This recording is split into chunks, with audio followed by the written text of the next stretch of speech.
From the time of Hippocrates, or before, we've approached medicine as a cause and effect problem to solve, and the industry of medicine has furnished what looks like proof of this cause and effect. Proof that this germ or that genetic defect or this anatomical problem is the cause of our symptom. But this approach has never actually resulted in a cure for any illness, and it never will, because there's no such thing as a proven fact. In science, we can only disprove things. Nature makes no mistakes. God does not play dice. Instead, all of creation springs forth according to a few simple, elegant rules. All of creation, including your body. Know these rules and your body comes under your control. Welcome to Mind Over Symptom, where the pattern is revealed.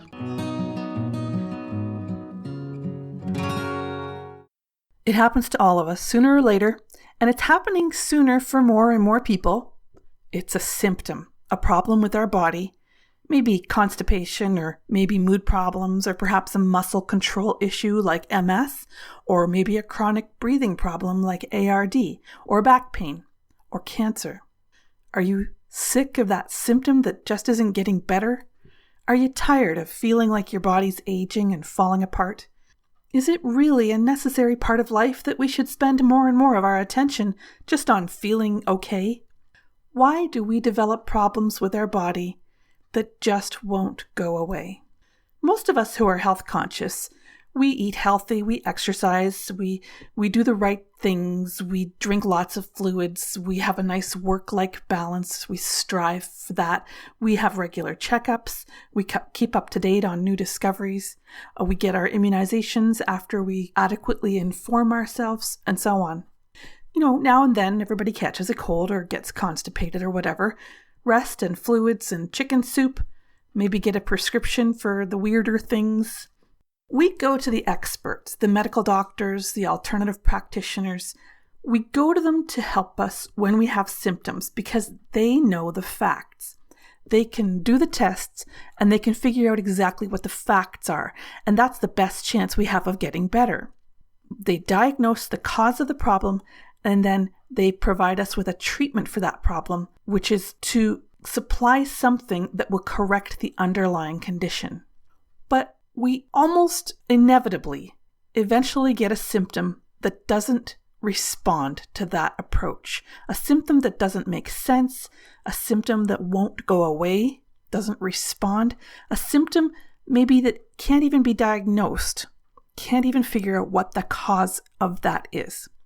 We go to the doctor, we get tests that show something, but it's inconclusive. We try this remedy, we try going and doing that physical thing, we try making these changes.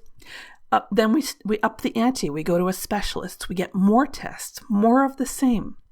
We go to an even more specialized specialist. We even check out all sorts of alternatives that maybe we don't believe in them, but we're really looking for answers and we're trying to look more and more outside the box. We visit the chiropractor, we get some Reiki, we get some naturopathic treatments with special supplements and dietary changes. We get our meridians balanced, we get ozone therapy, more and more and more. And a lot of times these things will help the symptom to get better, but as soon as we let off, the problems come back. What's the goal in all this? For most people, we'll get a diagnosis and then resign ourselves to living with the condition if none of the conventional treatments really have an effect. Or we'll make up a story like, oh, it must be old age, such is life. I've got this condition, it's genetic, I got a virus, it's just part of who I am now. So what happens is our superficial day-to-day goal becomes just minimizing or adapting to the symptom. But the real goal, whether we acknowledge it or not, the real goal is always to overcome our symptoms. What you really want is to overcome that, to be rid of that suffering. But resting on so-called medical facts, we actually have a majority of diseases that are totally incurable. Not even the common cold is curable.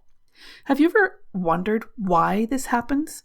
Why does our health begin to decline for most people by middle age, but for many people at the onset of adulthood, and increasingly lifelong health issues beginning in childhood? We're just not bouncing back. We're not getting over things. In fact, we live in a culture that's trained not to ask why, because we already believe that certain facts are proven. So there's no point in asking. We just turn away from that as a possibility. The first challenge is that with many organically originating symptoms, we're just not able to find a cause. The conventional approach is to give up. The assumption is that the facts are proven, and if the cause isn't removable, then we'll just typically blame viruses or genetics or aging, and we switch our goal to coping. The second challenge with the standard approach of resting on what we have come to believe are known medical facts.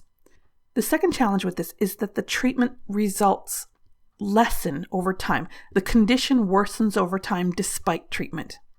Conventional care tends to just increase the treatment and decrease other activities in our life.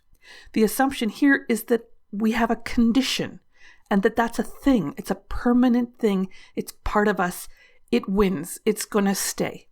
It's just a matter of dragging out the battle as long as possible. Next, our alleged medical facts don't allow us to predict. We can't organize to accommodate the condition. It seems random. Why this hip? Why that elbow?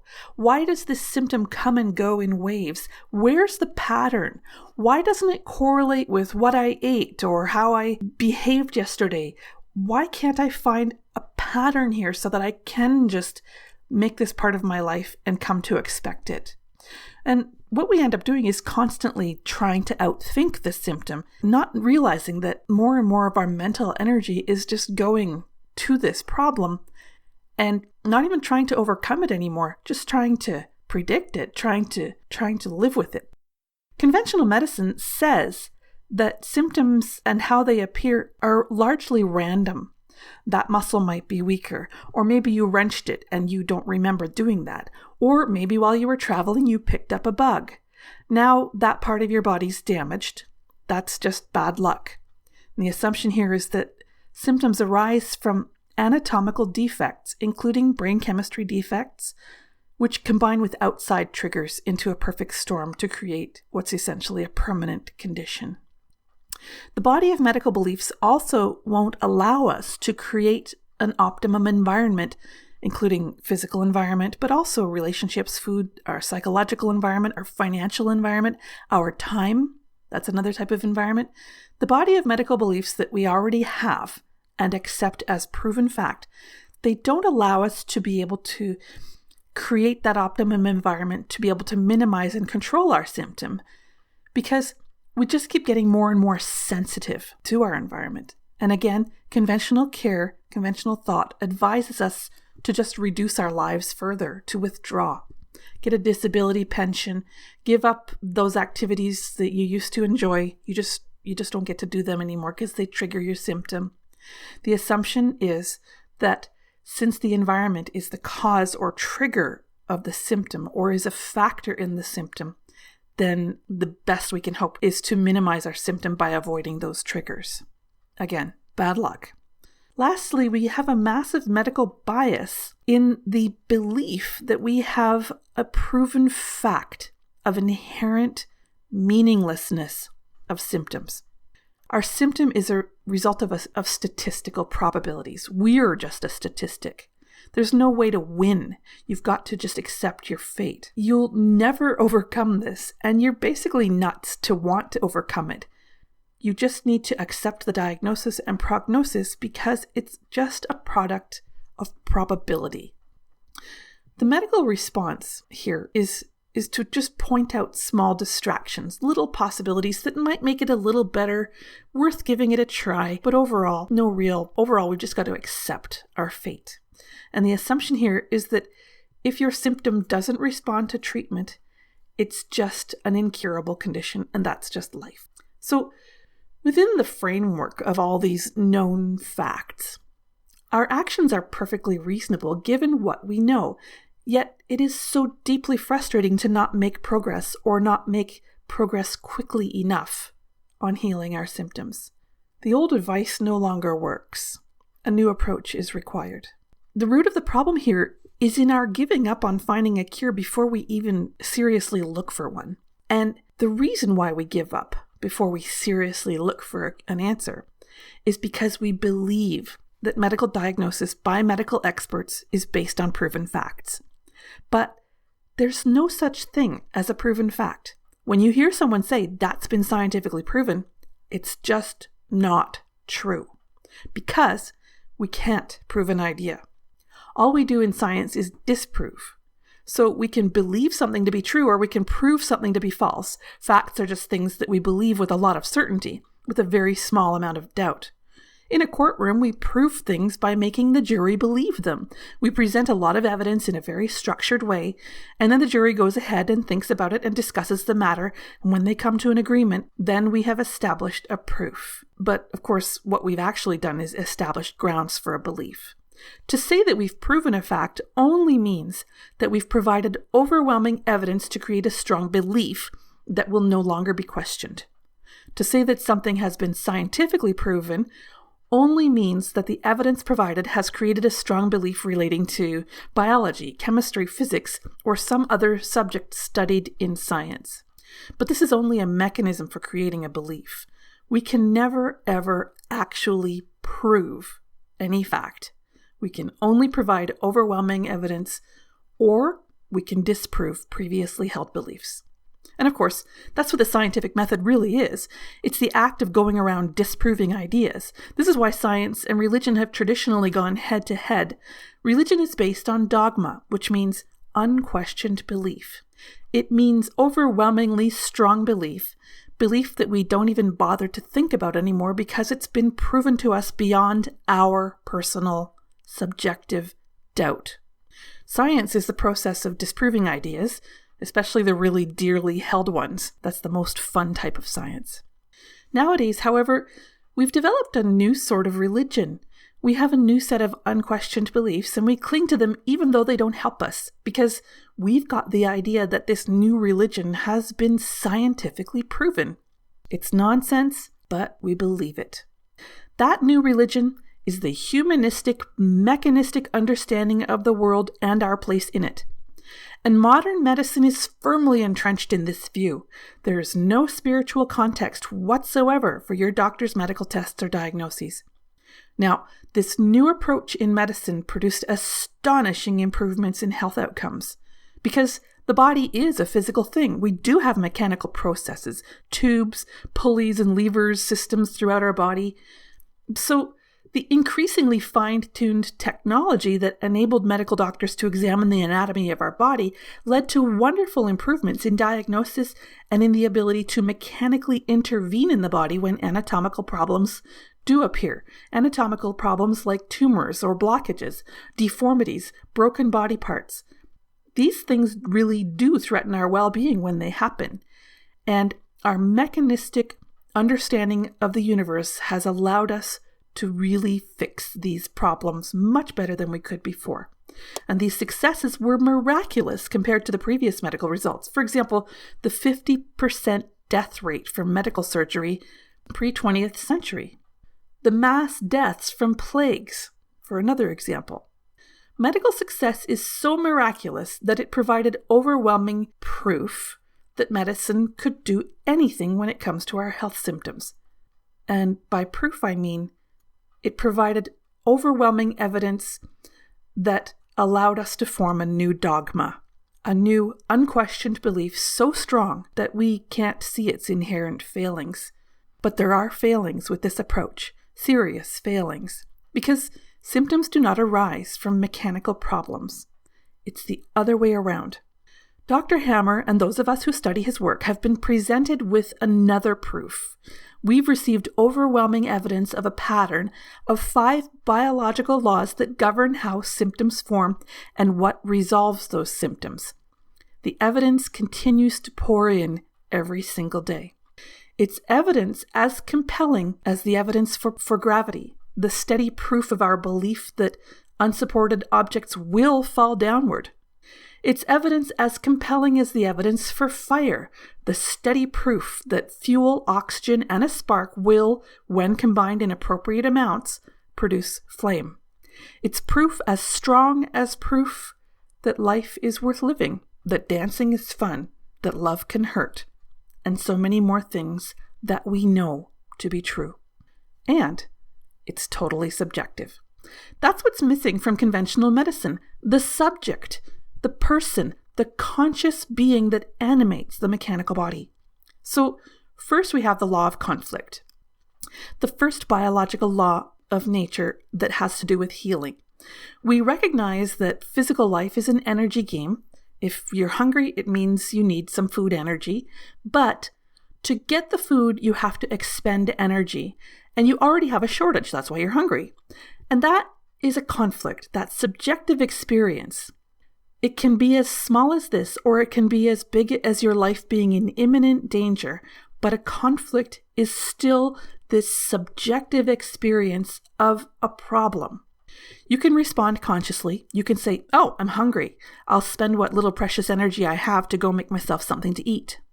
But the medical belief would say, hey, let's run some tests and see what's wrong with you that you feel this sensation in your belly. So that's the medical response to that symptom, that conflict experience that you're having, that suffering.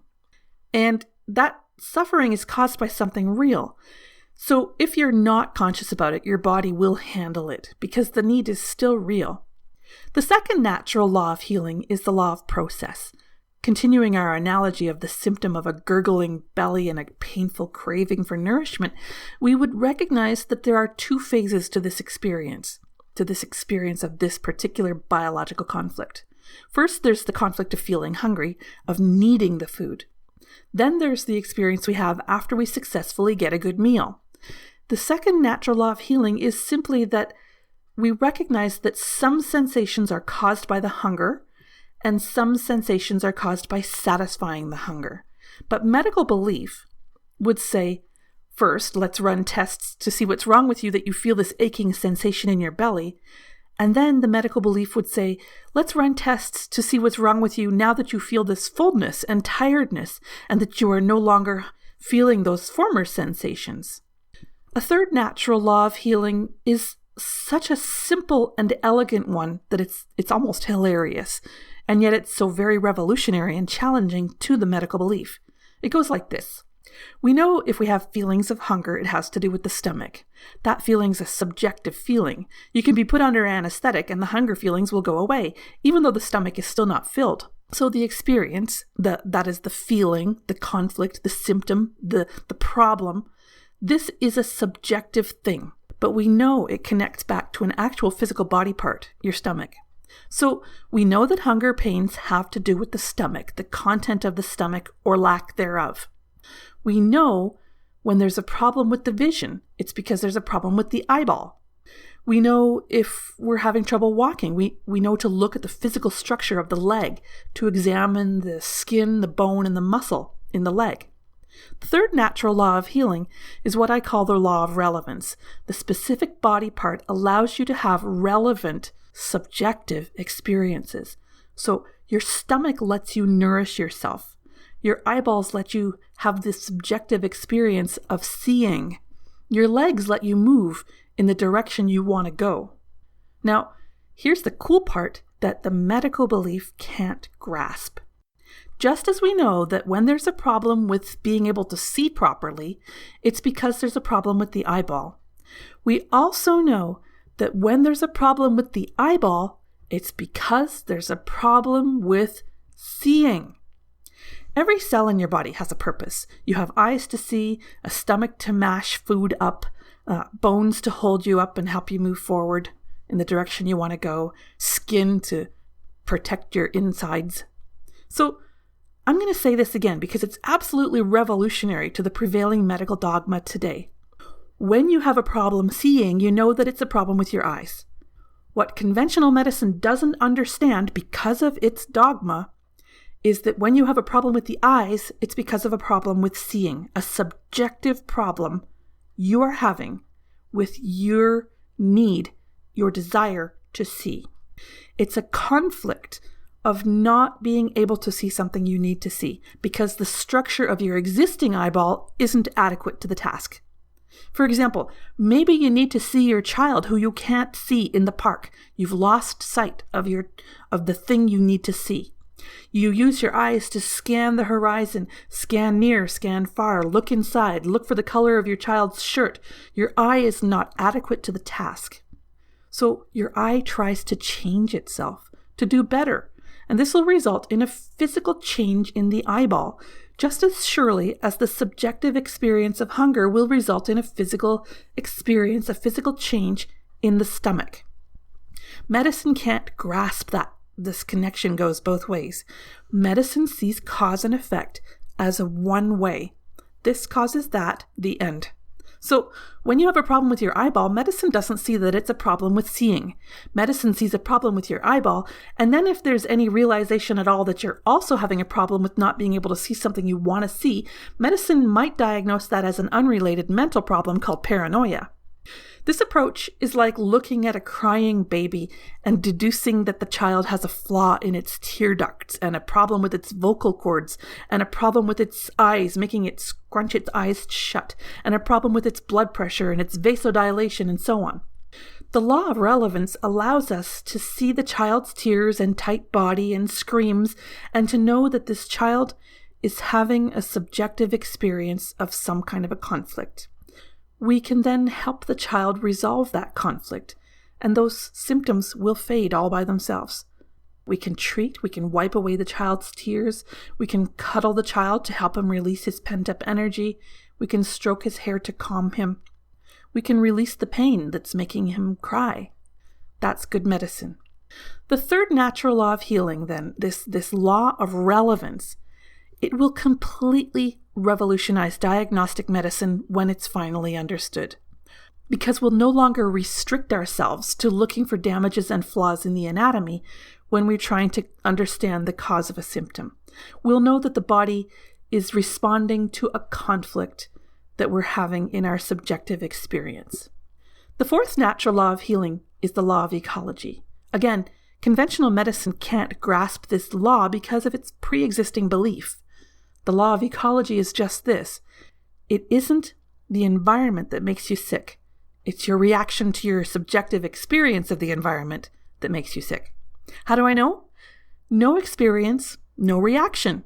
Hunger suppression, anesthetic, distractions, all of these things cut off our perception of events that give us a conflict experience. But conventional medicine believes that treating the anatomy is the cure for the symptom. In fact, treatments only work by helping to change your subjective experience. If it doesn't produce a real resolution to your conflict, though, the symptom will come right back. If you're hungry, treatment can distract you. It can put a balloon in your stomach to help you feel full. But treatments have lesser and lesser effect over time because if they aren't removing and resolving the underlying conflict, then they're just temporary slowing down of symptoms. That's all they can be. And if we ever stop these kinds of treatments, the symptom will come back worse than ever. Because we never really solve the problem at the level of subjective experience. We just temporarily cut off our perception of our environment, allowing our reaction to subside. Over time, this effect will wane, and we'll also become more and more sensitive to triggers in the environment. Finally, we come to the law of meaning, the fifth natural law of healing. Your symptoms aren't meaningless. You don't experience hunger pains in your stomach just to make you suffer, just as a punishment. The meaning of your symptom is the overcoming of it, the payoff after you resolve the symptom. The whole point is the payoff. The payoff makes the original conflict totally worth it. A meal is so much more delicious and satisfying if you're hungry. The delicious meal actually makes the hunger worth it. There's a profound subjective difference between satisfying your hunger and just not being hungry in the first place. They're the same condition physically. The stomach is adequately full. There's no pain in the stomach from hunger. But the feeling of satisfaction after a good meal, the subjective experience of satisfaction after a good meal is not even remotely the same experience as the feeling of not being hungry. Conventional medical dogma just doesn't recognize the animating consciousness that creates that symptom in order to experience the payoff of healing the symptom. Instead, we've been taught to feel victimized by the entire process. Poor us, unfairly afflicted with hunger, we've got low energy, and now we also have to spend what little energy we've got left just to get some food, just so we can not be hungry anymore. We deserve to just have that food. This is so unfair that we must experience the hunger and the lack of food. We are a victim. And so the symptom continues while we waste our precious energy on hunger suppression, distracting ourselves from the pangs in our belly, treating the symptom with pills and small bits of snacks now and then, until eventually we just give up entirely. Died of empty stomach disease, the coroner's report might say. The real reason we're not succeeding with conventional medical care is that we're doing something fundamentally wrong. We've got to snap ourselves out of this behavior. It's destructive, misguided, and it just isn't in line with our real goal of feeling good. But please remember, it's not your fault.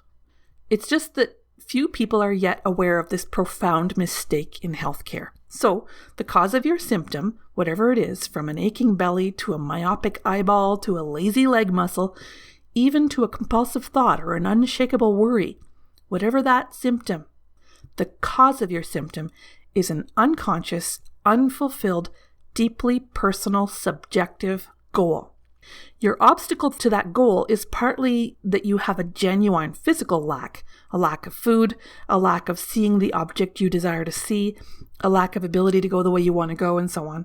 But your obstacle is much, much more than that when you hold on to a belief system that paints you as a caricature of your real self. A medical belief system that says you're a body that breaks down and succumbs to damage caused by environmental factors or aging, and that there's no meaning behind any of this, no animating consciousness. Well, now you know. Your body isn't who you are. Your body's just what you do.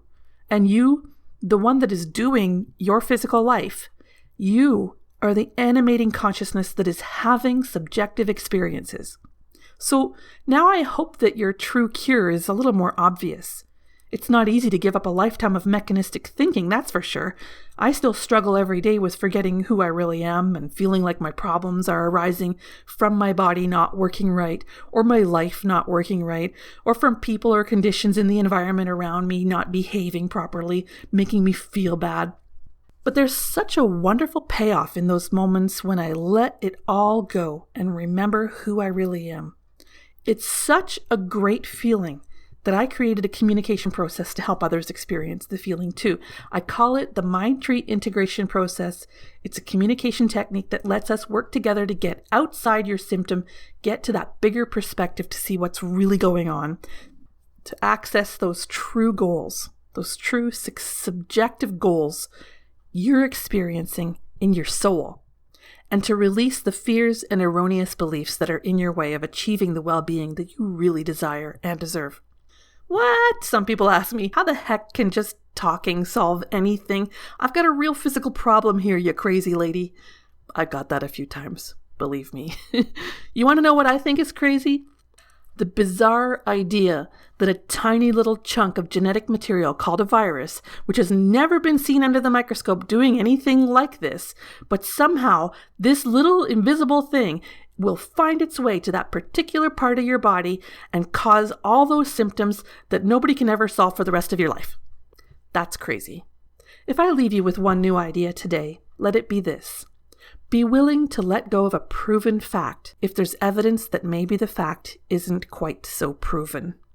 Be willing to let go of beliefs that are keeping you from focusing on your real end goal of total well-being and enjoyment of your sweet, temporary life. You have the choice at any time. You can take a step in a wonderful new direction. I say go for it. This has been episode 13 of the Mind Over Symptom podcast. To help me improve my ability to help you overcome your symptoms at the source, please share your feedback via a review or by connecting with me through one of my channels at mindtreehealth.net. Links to these and other info from the episode are in the show notes. For more information about the natural laws of healing, how to overcome your symptom at its source, or other ideas I've touched on in this episode, check out my free Mind Over Symptom training, which is 6 lessons sent to your email inbox. You can also get personal one-to-one support from me if you'd like a companion on your journey to overcoming your symptom. I'm Lishwi Springford, former devout medicalist, but now embracing a new faith in the laws of nature. And I'm your guide for radical self-healing. I look forward to being with you again soon. Until then, be well and have a great day. I hope you enjoyed this episode of Mind Over Symptom. To make sure you don't miss an episode, subscribe now and please share with a loved one. The Mind Over Symptom blog lives at mindtreehealth.net, where you can get your free training about the natural laws of healing, and you can also get support. I'm Lishwi Springford, your guide for radical self-healing.